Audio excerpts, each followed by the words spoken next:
Today we're going to be talking about pathways to belonging, citizenship, rights, and records through history. So it's understanding when and how people become citizens. It reveals deeper stories about identity, rights, and belonging. This program is given in partnership with the Allen County Committee for America 250. All right.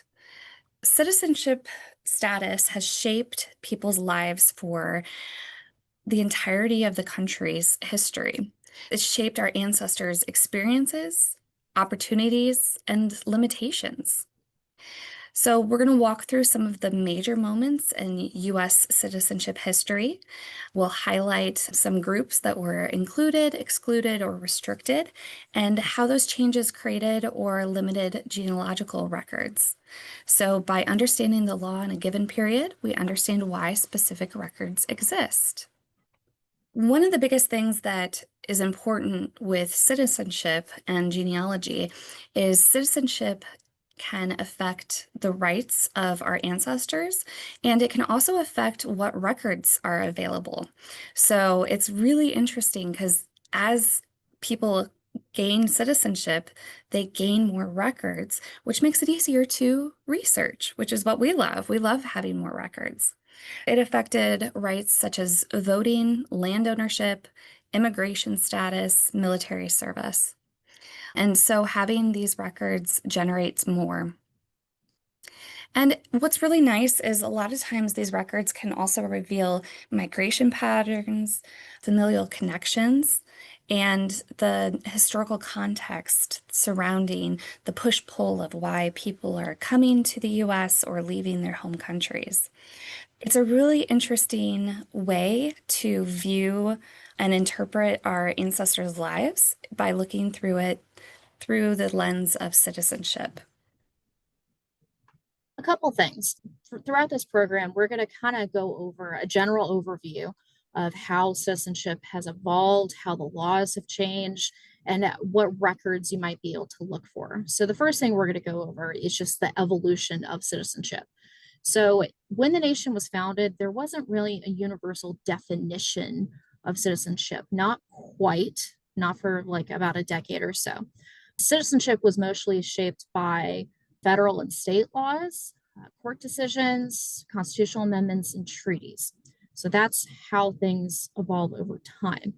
But it will evolve with how politics in the nation evolve, how ideas of race and gender and social norms evolve over time.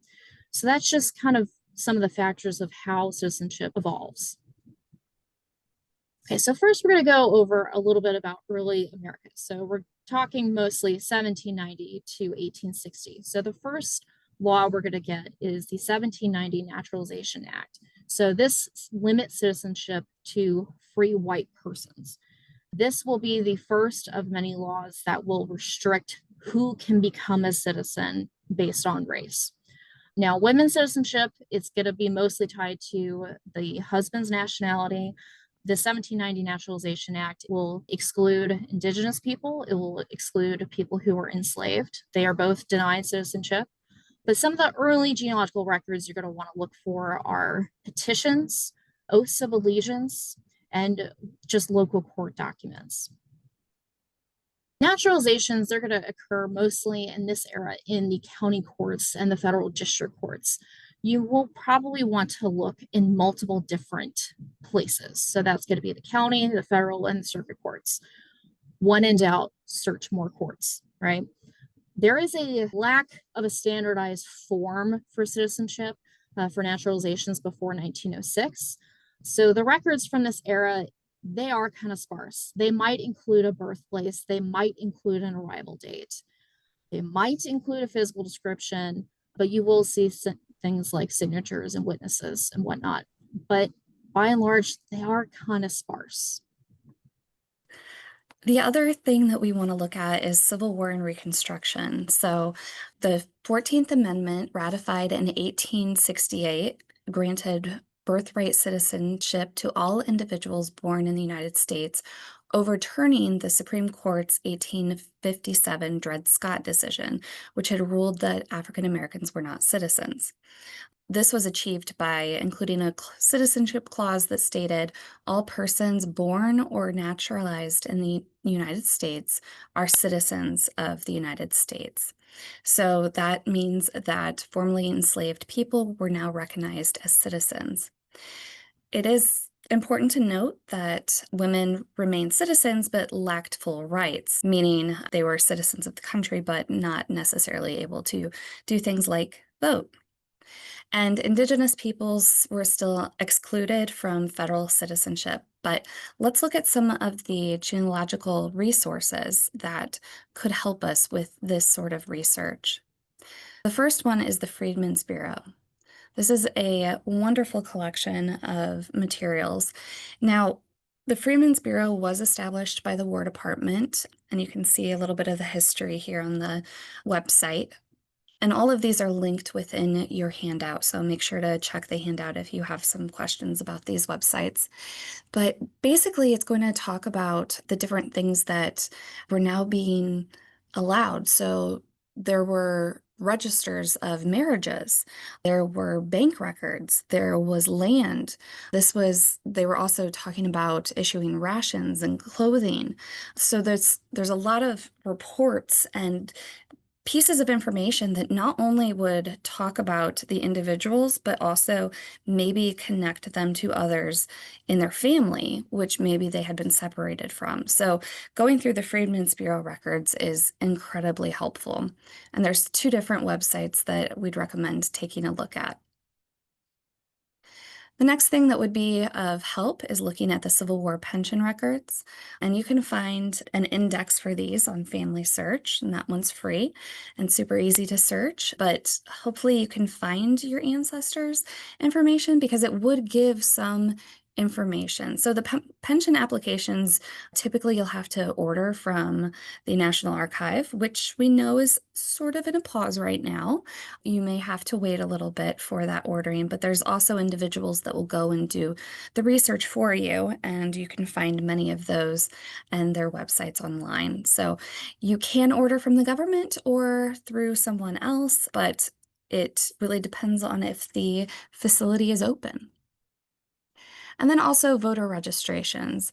You can actually find a lot of information on different individuals and especially where they live and their citizenship status with these voting records. So it's always exciting to find the first voting record of an ancestor after they become a citizen. So hopefully all of you will have that opportunity. I'm not sure what's going on with the spacing on Family Search's website, but this is how it actually looks in real life. All of the states are kind of squished together a little bit, but you can pretty well tell what they are and be able to click on the specific one you need to search for your specific ancestor. And you have that opportunity. Let's talk a little bit about Indigenous citizenship. The 1887 Dawes Act ties citizenship to land allotment. The idea of it was to promote forced assimilation by breaking up communal tribal lands into individual plots, which was intended to shift Native Americans to a model of private land ownership and agriculture. So basically, you have conditional citizenship with this. Now, the 1924 Indian Citizenship Act does extend citizenship to all Native Americans born in the United States. But one thing I realized I didn't fully explain was the fact that before these things, Indigenous communities, they weren't really given citizenship. And that has to do with tribal sovereignty. So what that is the inherent right of Native American tribes to govern themselves. And they were not originally considered US citizens because they were seen as distinct political communities with their own allegiance to their tribes, not the US government. The US Constitution did not grant them citizenship, and the 14th Amendment extended citizenship to those born in the United States and subject to the jurisdiction thereof. But Native Americans were excluded from that because their allegiance was to their tribe. So they were seen as a separate nation. So when we get the 1924 Indian Citizen Act, it does change that a little bit, but there will be more voter restrictions moving forward that will persist for decades. Let's talk a little bit about some of the key records that are at play here. So first being the Dawes rolls. So what these are, they're essentially lists of individuals who were enrolled as members of, quote, the five civilized tribes. So that's going to be the Cherokee, the Creek, the Choctaw, the Chickasaw, and the Seminole. These include African American freedmen who were formerly slaves of these tribes. You can find them on Family Search as well as National Archives, which is what we're looking at now. The next thing will be tribal enrollment files. These you would go to the US Department of the Interior, Indian Affairs website, and you can look at all kinds of good stuff as far as finding information of how to get a hold of those records. And then finally, the Bureau of Indian Affairs. It's a vast collection of records maintained by the BIA, for short, that are now primarily held by the National Archives. They're going to provide information on a wider range of tribes and include more information than the Dawes rolls. It will have things like census records, school records, and allotment records. Okay, let's look at women and citizenship. As we know, women very frequently did not have rights throughout history. So many of these things shouldn't come as a surprise, but before 1922, a woman's citizenship really depended on marriage or even her father. So what we're looking at is some different pieces of history, and one of them is the 1907 Expatriation Act. It was a U.S. law that mandated that any American woman who married a foreigner would automatically take the nationality of her husband. So that would cause her to lose her U.S. citizenship if she married someone who was not a citizen. And it's also losing the different rights that she would have. The law was officially repealed by the Nationality Act of 1940, but it did affect women's rights for a very long time. But then we come to look at the 1922 Cable Act. That was a U.S. federal law that granted American women more independent citizenship rights by allowing them to retain their U.S. citizenship after marrying a non-citizen. It reversed the Expatriation Act. However, it did have limitations, so it still denied citizenship to a woman who married a man ineligible for citizenship, which included most Asian men at the time. So it's one of those things where the 1940 law took care of more than the Cable Act, but it is important to note that the Cable Act was a big part of the reform for women's rights. So more women appeared in naturalization records after 1922. So some useful sources for researching the female ancestors in your life would be passports. Passport applications, many of those you can find through the National Archives. Occasionally, you can find them on some of the mainstream databases, such as Ancestry. It really depends on the location and the time period. But many times people did go back and visit their family members in their home country. So it would be required to have these passport records. You can see that NARA has the passport applications from 1795 to 1925, and then the Department of State has the passport applications from 25 to present. Voter registrations, again, these are an incredible resource for many of these groups that we're talking about. So make sure that you are checking the voting registrations. And then the naturalization petitions themselves. Finding those actual records is going to be incredibly helpful for you to learn more about the women. Elizabeth already mentioned that post 1906, we have better records available for naturalization. And so we're talking about after 1922. So there should be more and better information in many of these records. You can find many of them digitized, not all. Sometimes it is just an index and you still have to chase after the original, but this is a good place to start, is to start with the United States Naturalization and Citizenship online genealogy records on Family Search. Okay, so let's talk a little bit about the evolution of immigrant citizenship over time. Now, 1906, we do get a federal standardization of naturalization forms. So when that happens, those forms are a lot beefier. So you'll get all kinds of good information. You'll get their names, the dates, where they're from, all kinds of good stuff. Common documents that you're going to want to look for are the Declaration of Intent, the petition for naturalization, and the certificate of arrival. Look carefully at the certificate of arrival. Sometimes you might be surprised at what's there. For my dad's grandfather, who immigrated in 1916, his referred to him as a deserting alien seaman. And that meant that he came into the country not exactly legally. He just got off the boat in 1916 in New Orleans. He was working on a ship at the time. So that's kind of why that says that. So always look at all of these documents in detail. All kinds of great genealogical data in those documents. Now, I do want to talk a little bit about the Immigration Act of 1924, the Johnson-Reed Act. The reason why I want to bring this up is that it is an incredibly important law in immigration history. So the Johnson-Reed Act, it will create the national origins quota. So a little background on how that was decided. In 1924, when they created the quota system, they used census data from 1880 to determine what are the largest immigrant groups in the country, because we don't want more. So at that time in 1880, on that census, you'll have the two largest immigrant groups being the Germans and the Irish. If they would have looked at a different census year, say 1900, 1910, even 1920, the two largest immigrant groups are going to be Eastern European Jews, as well as people from Southern Europe, like Italy, for example. This was a law entirely based off of race. It was a law that was admired by the likes of Hitler. It was even mentioned in Mein Kampf. It created a system that was incredibly oppressive for people who were trying to come over as large family units because they just couldn't. People who were trying to escape war, trying to escape famine, it made it incredibly difficult for them.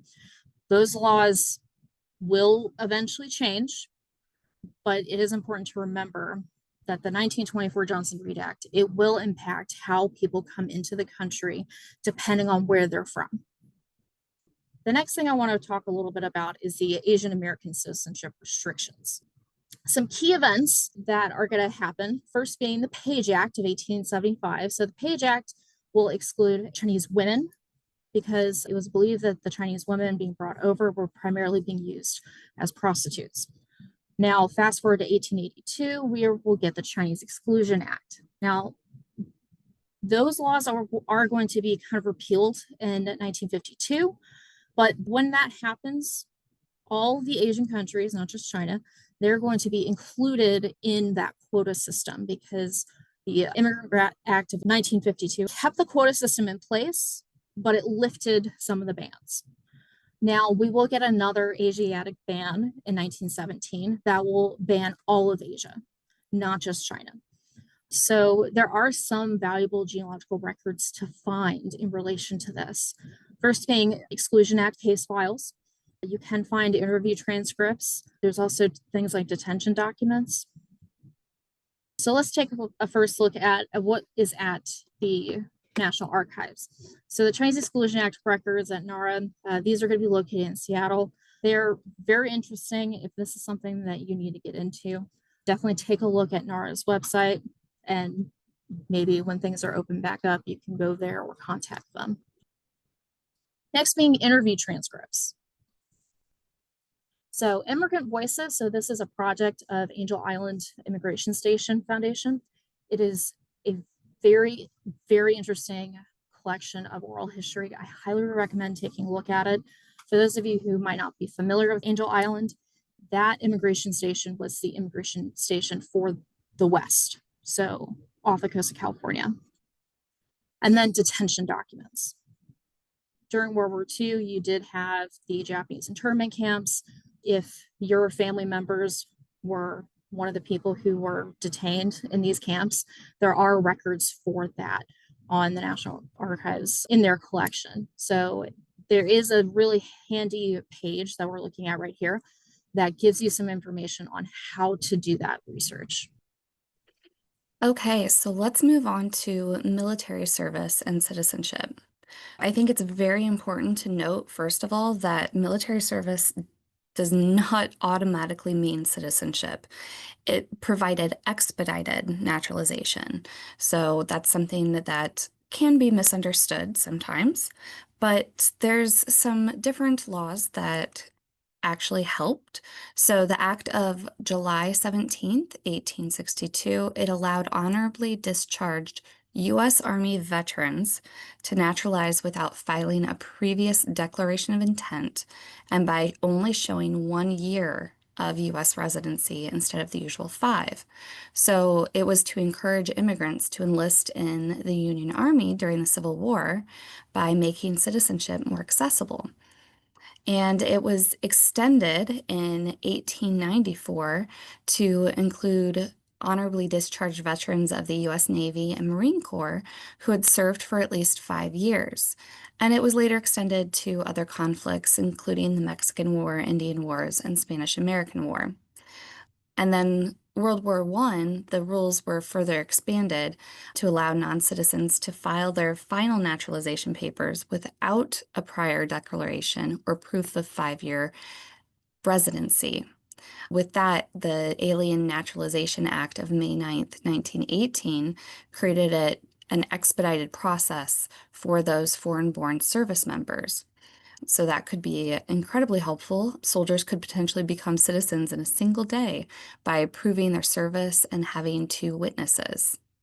The Second World War, there's the act called Second War Powers Act of 1942.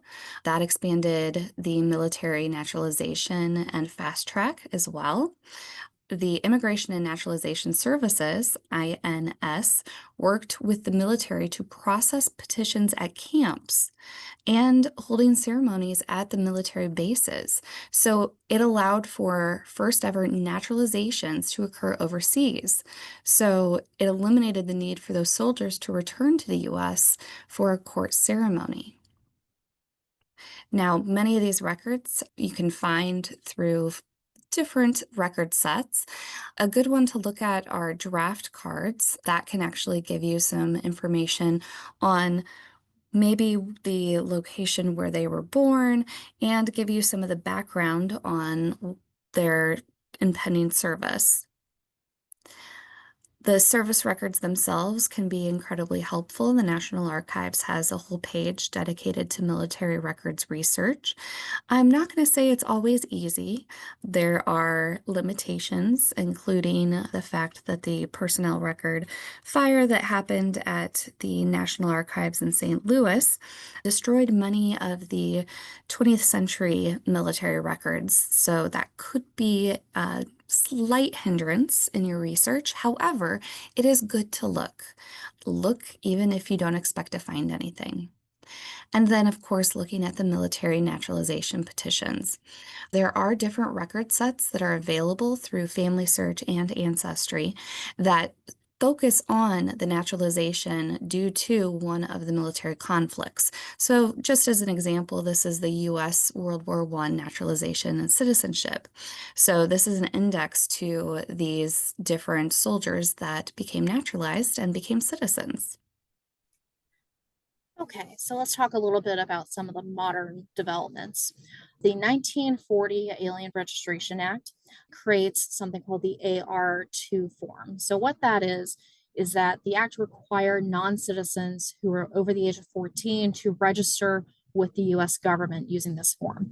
Now, the form will include a lot of really personal details, which is just a wealth of information about our immigrant ancestors, things like beyond their name, obviously, their birth date, where they were born, physical characteristics, their address, sometimes even military history.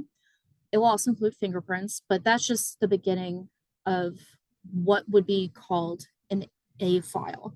So a number would be attached to the AR2 form. That is the A number. Now, not everyone who had an AR2 form had an A file. An A file is essentially a file that would have all of the documents relating to somebody's process in becoming a citizen. So their immigration history will have things like visas, photographs, applications, affidavits, other correspondence. It will be a pretty big file. But if the person didn't bother going through the naturalization process, you won't have an A file, but you still will have that number. You will still have that AR2 form, which still has some great information on it. Now, the 1952 Immigration and Nationality Act, what that is that it still maintains the national origins quota system that was created in 1924, but it does end Asian exclusion. But those Asian countries are now given quotas of their own, and those quotas are pretty low still. There is also an introduction to a preference system for people coming in who are skilled workers. And this is the first time there's going to be an emphasis on family reunification.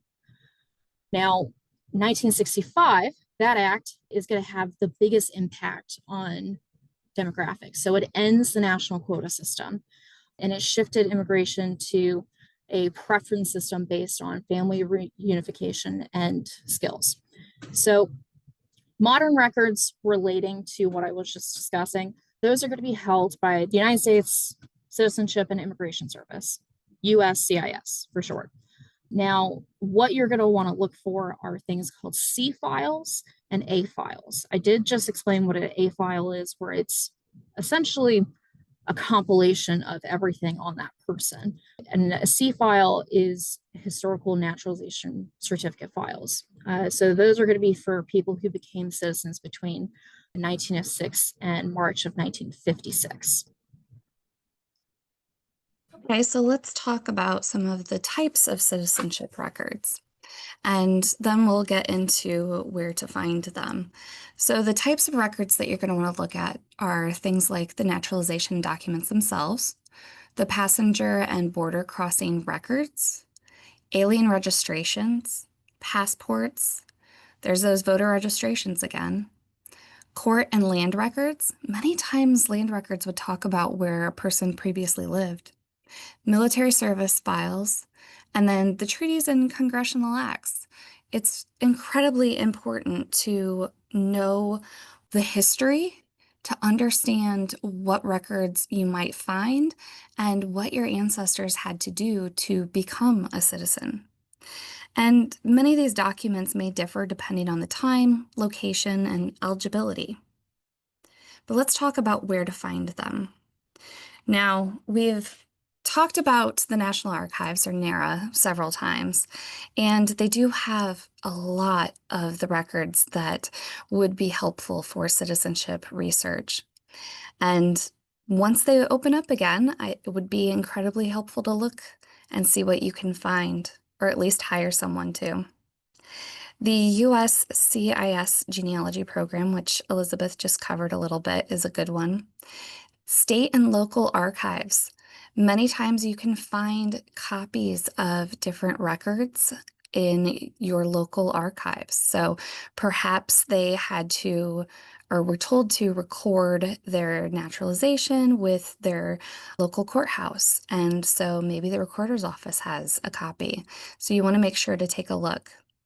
The courthouses themselves, and then the databases. We have the major ones that are going to be incredibly helpful. So Ancestry, Family Search, Fold 3. Fold 3 is typically a military database, but they do have a lot of information on naturalization, and they have a large collection of materials for Indigenous peoples. MyHeritage, Find My Past, and newspapers.com. And honestly, any of the newspaper databases would be incredibly helpful because sometimes they would talk about the ceremonies where people became citizens, or perhaps they would talk about any sort of other service in the military, or perhaps there would be an update on one of these acts that we've been talking about and maybe how it would affect local citizens. So it's incredibly helpful to get context from newspapers. So you want to start broad and narrow by location and time period to try and figure out where you can find those specific records. But let's talk about some case examples. I have some examples of materials that we've pulled. So the first one is a petition. So immigrant origins via petitions. On this naturalization filing, we actually have the town where the individual is from. So we have Guadalajara and Mexico. So we know exactly where he's from. And then we also know that his wife is from a different part of Mexico. And they have these children who were all born in El Paso and all reside with them. In doing some additional research, knowing that they were from Sonora, Mexico, instead of being in Guadalajara at the last time before they became part of the US and walked over, because you can see he came on foot. You can do research and find that there was another child between Clara and Oswaldo who was born and died in Mexico. But then all the rest of them were born in El Paso. So it's really interesting because that gives us clues that they went back and forth, and that this one says that he came in 1943, but the children were born in 31, 34, and 37. So you know he went back and forth. And their mother probably did too. This is an example of Indigenous ancestors. So this is a 1890 Cherokee census. I chose that one because it's so sad that we're missing the 1890 census for the United States. So it was fun to look at this and see the information that was available. But we have these individuals, and what is really interesting is that it tells us if the person is a native Cherokee or if they're not. So we have the indicator that this individual is the native Cherokee. He married someone who's not, but then the children are. And so they're all listed here. And so it's kind of fun to look through these different symbols and try to figure out what's actually being told here. What are the stories that we can find from these records? And then using records from the Freedmen's Bureau. So looking for post-emancipation transitions and trying to see what sort of records could work to rebuild some family units. So these applications are really interesting because they have a date. So we know that these were on March 4th, but then it also gives us information on parents and if they were married. So we can see that the John is 10 and Matilda is 35. And it tells us where they were born and where they live. So it's kind of interesting. The first one says, "Schoolboy, I have no brothers nor sister." And then you have the Matilda. And so we have residence with Dr. Ross, and then brothers, John Ross, sisters, Laura and Jenny Ross. So I would want to investigate, is her maiden last name Ross? And why do they all have the last name Ross and they have a Dr. Ross? And there's no indication of her father, just a mother of Eliza. So it brings more questions, but that's just to give you clues of where to research next. And then this is a citizenship declaration of intent for Louise, and she is asking to become a citizen, and she's filing this in 22. So this is a look at the changing citizenship and her new role in being able to apply for and have her citizenship based on her and not a man in her life. Allison went over some really great clues in those case examples, but just as a couple more to highlight, when you're looking at different census schedules, look for things like alien, naturalized, or citizen listed in the columns that are going to ask for the citizenship status, right? Look for the abbreviations of these things. So AL for alien, NA for naturalized. Look for name variants. Passport applications are really, really great, as well as border crossings. What you want to do is try to cross-reference all these different types of records together to try to figure out more about your immigrant ancestor, because it's not always just cut and dry of just finding the papers, getting the information. It's just not always like that. If only it was. If it was, then I'd probably be out of a job, right? The idea is you want to investigate like detectives. So as far as the impact on your ancestors, citizenship, it shaped everything.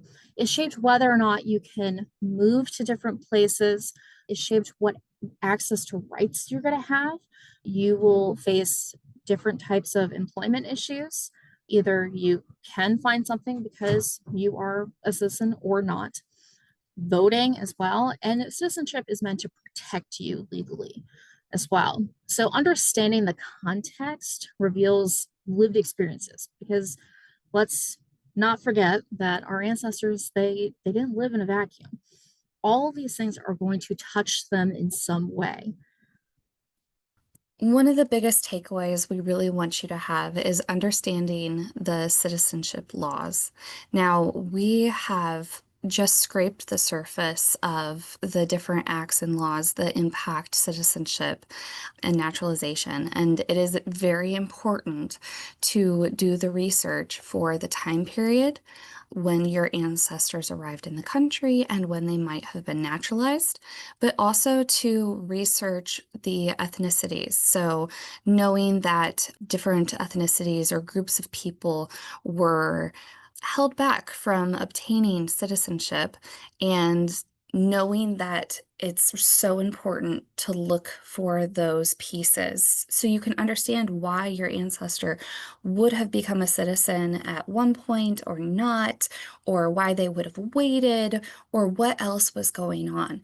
It helps to tell a story and add to that narrative, but it also really helps you to narrow down where you can find the records. And that's a lot of what we're doing is we're trying to find the records. We're trying to build the stories surrounding our ancestors. Knowing those period specific laws can also help explain the gaps or inconsistencies in family records. And it's really helpful to know that there are these different laws because it might make you think differently about where the records might be. You may be looking in one state, but it may be located in a different state or a different court because of a specific law or act that is in existence. So make sure you're looking at that. But also, it's so incredibly important to realize that citizenship research reveals not just legal status, but it tells us more of the personal narratives, tells us more of those stories of our ancestors and how we can learn from them. So just kind of the final takeaways, I think Allison really brought up a really good point, is the importance of asking why. That goes along really well with researching how citizenship has evolved over the centuries, how different groups are going to experience very unique barriers, but how some groups are going to experience opportunities. So these histories, they provide really rich documentary trails, because every time the laws change, we get new types of records. And as time goes on, those records become even more rich with information. So combining the historical context with the records, it just gives you a deeper understanding from a genealogy standpoint. So, what I'm asking you guys to do before we get to questions, just moving forward, explore these materials and ask questions. Why? Asking the question why is a really good step for finding clues. So, with that, I think it is about time for questions. Yes, it is. My grandparents came to America from Romania in 1911, my grandfather in 1913, my grandmother and my aunt, baby. I believe their residency requirements, I think, included many years in English classes. When I was young in the early 1950s, I played school with their books from the classes. What specifically were the requirements in the early 1900s for citizenship? There are 9 requirements. First being you must be a free white person, right? So that's number one. Number two, at least 5 years residence in the United States, with at least 2 years after you file your declaration of intent. So those are called first papers. Item three, Declaration of Intent, so also known as first papers, as I said. So this was usually filed soon after arrival.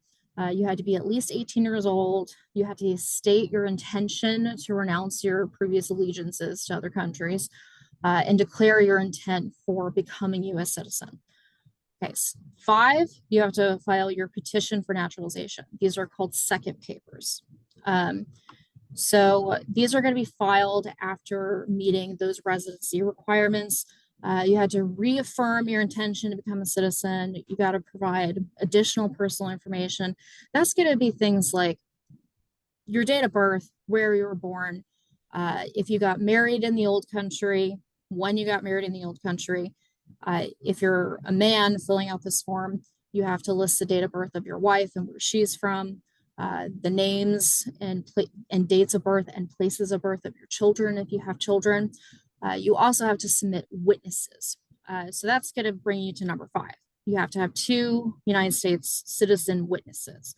They have to be U.S. citizens. They have to know the person personally. They have to swear that you're of good moral character. And then 6, you have to have good moral character. So that means no criminal activity, no immoral behavior, which is a really vague standard. And that's going to be influenced by just the local norms. Can't be an anarchist, right? And then number 7, that's going to be literacy and basic English. So if you came into the country after 1906, you had to prove basic English proficiency. So that's reading and speaking. And you would have to complete standardized forms for that. Number 8, renounce all allegiances, right? And then number 9 being, you got to pay the filing fees. Those are going to be different. They're going to vary generally, but for first papers, I think it was like $1 to $2. And then for final papers, that would be like $2 to $4. So in today's money, that's like between $40 and $150. I'm going to do the next one.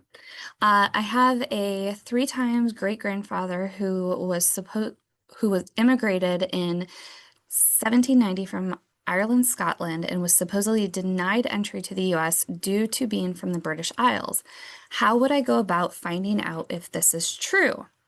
So I can say that that would not be historically accurate because there were not any federal laws in 1790 that banned immigrants from either location. It's important to note that before 1819, U.S. immigration was barely regulated. So there weren't federal restrictions. They were There is able. an exception. Right. Okay. Go. Sorry, there is an exception. And the one exception is the Alien and Sedition Act of 1798. Yeah. So that did restrict Irish immigrants, making it harder for them to become citizens. It also allowed for the deportation of aliens that they deemed dangerous. So, but this person said that the person immigrated in 1790, so it's a little too early. But if it was 1798, maybe. Well, and that's the thing. It's possible that there was probably some sort of anti-British sentiment after the American Revolution. So it could be that that's where that information came from, but there wasn't anything in law at that point. The Naturalization Act of 1790, that was to become a citizen, not to enter the country. So maybe the other confusion could be about becoming a citizen. So there's a couple possibilities, but the statement as was passed down is not really historically accurate. Okay, so let's look at the next one. I have an ancestor who immigrated from Ireland. The first official documentation I have for him is the 1800 county tax records for Somerset County, Pennsylvania, as a single freeman. I am not sure what year he arrived or where. He immigrated from Pennsylvania to Indiana in 1904 and was in the War of 1812. I checked everything online I can find, other ideas on locating his arrival info, and his declaration of intent. How soon after arrival was that typically done? It kind of depends. And here's something that we didn't mention. Not everyone bothered doing it, going through the process. The process, and depending on the decade, is confusing. It's certainly confusing now. And it costs money too. So some people thought that if they just met the residency requirement, then they're a citizen, and not even bothered going to court. So there is a chance that there isn't a record. That's always a possibility with some people. As far as like how long, it could have been a couple years. I know. So when the Alien Sedition Act passed in 1798, that did increase the requirements for residency from 5 to 14 years, for certain people. But I don't recall when that stopped off the top of my head. So that might have something to do with why you might not be finding papers. You have any other thoughts, Allison? I think you hit the nail on the head with he may not have actually become a citizen. And that is important to note. I mean, not everybody did it. And their descendants would become citizens by being born in the country. So then it would just continue from there. So they really, a lot of times they didn't naturalize until they needed to, or if they needed to. So that could be the issue. And I also wonder if perhaps if he would have naturalized in Indiana rather than Pennsylvania. And I don't know if that's something that you've looked at, but if he needed to naturalize, it might be for a pension, or bounty land. So in order to get some of that, you might have to have the citizenship. So you might want to look in Indiana, not just Pennsylvania. Um, I do see but someone in the chat answered my question for me. 1802 reduced the residency requirement back to 5 years from 14. So that was like a correct. temporary Adams administration thing. The other thing that you're looking at are passenger lists, or like the when he actually immigrated. It it could be possible that you never find that. It's so early. Um, Federal passenger lists weren't really across the board until, well, not even across the board. We didn't see a lot of them until in the 1820s. And then after that, they started picking up. Um, I mean, there could be local lists or published abstracts that you might be able to find, but it's going to be a little bit more difficult. So you might want to create a timeline and kind of go through all of these different things that you have found and where you've already looked and kind of build back from there. That's what I would recommend. I'd also like just to add to that, I'd also recommend doing some research about the early Irish community in Pennsylvania, particularly, that county. Doing a little bit of wider historical research in the absence of records with your person's name on it, it can at least give you an idea of possible reasons of why did a person immigrate, and where they might have come from. Because oftentimes in that era, you had Irish people coming over, from the same parts of the country. So, or what is now the country. So, do a little research into the Irish community in Pennsylvania, and it might give you some clues. Okay, so next question. How have private corporations historically influenced or partnered with the federal government in managing immigrant populations, whether through detention facilities, transportation, or labor programs? What archival evidence documents these relationships? That is going to be a really modern phenomenon. Hmm. Yeah, a little outside of my scope. Same. But that is something that it would be more of a modern thing. Yeah. However, I mean, government has always been influenced by um, the highest paying denominator. So it's entirely possible that they were influenced, and we, in the public eye, didn't really know. But that's definitely a great question. And go ahead and shoot us an email, and we'll see if we can find anything. Is there an expiration period on a person who filed an intent document to filing the rest of the paperwork for naturalization documents that would invalidate the intent causing you to restart? Yeah. Yeah, some of the documents even say on the declaration of intent that they expire after a certain time. Um, I think seven that years. also, yes, 7 years. I was about to say, I think that also depends on when when it was filed. Yes. Yes, Yeah. that's true. As far as I know, being able to speak English was a requirement to become a citizen in the 1940s. But my great-grandmother became a citizen, and everyone in the family told me she never learned English. So how could she become a citizen? It's entirely possible that she learned enough to pass the competency, And then she form. just Because never spoke it again. yeah, yeah, I that is not that uncommon because it's essentially a standardized test. Um, so yeah, she might have learned enough just to pass and get through. The And language is then a yeah, forgot. yeah. Languages So is a use it or lose it type deal.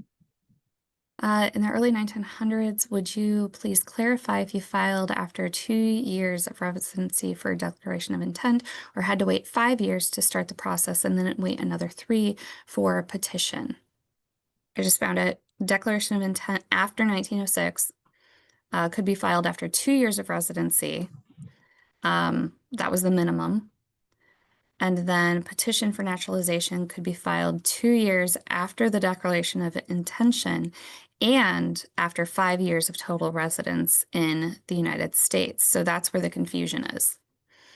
So 2 years after the declaration, 5 years total residence in the US, and at least 1 year in the state district we're filing. It looks like we're at time, so let's do one more question, and then if anybody didn't get their question answered or you have further questions, please feel free to reach out. The email address is at the bottom of the handout. The handout has been shared in the chat many times, so please, please, please reach out to us with any further questions. I have my great-grandma's green card. How can I find her immigration application? That's going to be at the National Archives or still, it depends. It depends on the time period. Let's Send start us there. a picture. Send us an email with a picture because I feel like I need to look at it to be able to tell you exactly where those records live. There It should be a number on it. yes, but Yeah. also the time period is very important. Yeah. So that will tell us which collection it's in. So, I mean, I can tell you like three possible places it could be, but let's go ahead and get a copy of it and see what we can actually tell you and be more accurate. So, all right, so that's our last question for today. Thank you all so much for joining us and taking time out of your busy schedule to attend this program. We appreciate you coming, and we hope to see you at Thursday's program at 6:30 Eastern Time. So thank you, Elizabeth, and thank you, everybody. Have a good day. Bye. Bye.